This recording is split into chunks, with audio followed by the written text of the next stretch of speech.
Saudi अरब के एक doctor होए ने हड्डियां का स्पैशलिस्ट डॉक्टर सी डॉक्टर उमर 95 साल की उम्र विच इसने दुनिया छोड़ी है, फौत होया। आज तो तकरीबन 6-7 साल पहले डॉक्टर उमर का विसाल होया। डॉक्टर उमर ने अपनी जिंदगी के कुछ वाकयात अपनी खास डायरी च लिखे सन। उहदे मरण तो बाद उहदे बच्चियां ने वो वाकयात पढ़े तो कुछ बातां उन्होंने प्रिंट मीडिया ते लैके आए, फेसबुक ते, यूट्यूब ते, फिर इस ते बहुत सारे क्लिप भी बनाए गए।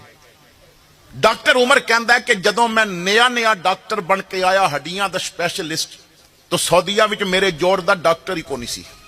कुछ अरसा पहले हुण भी ना करीब जेड़े देहातां विच तुहाडे हस्पतालां विच डॉक्टर बैठे ने उन्हां विचों सारियां दी बात नहीं करदा, लेकिन अद्धे तो ज्यादा उन्हें जो तनख्वाह सिर्फ इस गल दी लैंदे ने वा मरीज नूं वेख के कहंदे ने इहनूं लाहौर लै जाओ या इनू पिंडी लै जाओ, बस उन्हां कोल यही है, बा इत्थे इहदा कोई इलाज नहीं।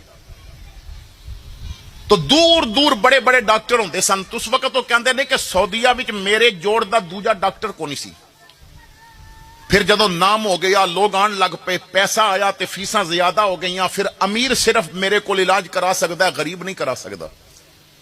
उन्हां दिनां भी सऊदीया हुकूमत ने दुनिया भर दे जो हड्डियां दे प्रोफैसर सन, डॉक्टर सन, उन्हां दी एक मीटिंग रखी, एक इजलास बुलाया, एक कॉन्फ्रेंस बुलाई और सऊदीया दी तरफों नुमाइंदगी मेरे जिम्मे लगाई गई।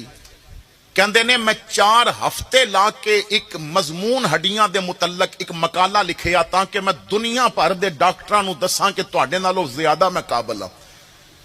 मैं बड़ी तैयारी की थी।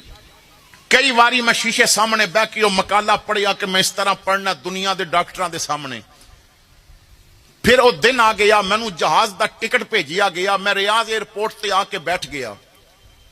कहते ने बोल्डिंग हो गई, सारा कुछ हो गया। जदों जहाज भी जान का वेला सी तो ऐलान होया कि अचानक मौसम खराब हो गया, जहाज नहीं जाएगा।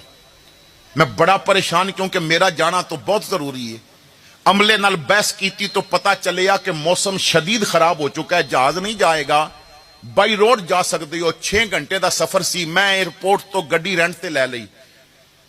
कहंदे ने मैं गड्डी घंटा चलाई होवेगी, फिर तूफान, बारिश, बादल, बिजली दी चमक और बादल दी गरज, मौसम इतना खराब होया मैं रास्ता भी भुल गया। उस दौर विच ना मोबाइल, ना गूगल मैप, ना लोकेशन, ना नेविगेशन, कुछ भी नहीं सी। कहंदे ने 3 घंटे मैं भुले रस्ते ते चलदा चलदा एक देहात विच पहुंचिया, गड्डी खराब हो गई।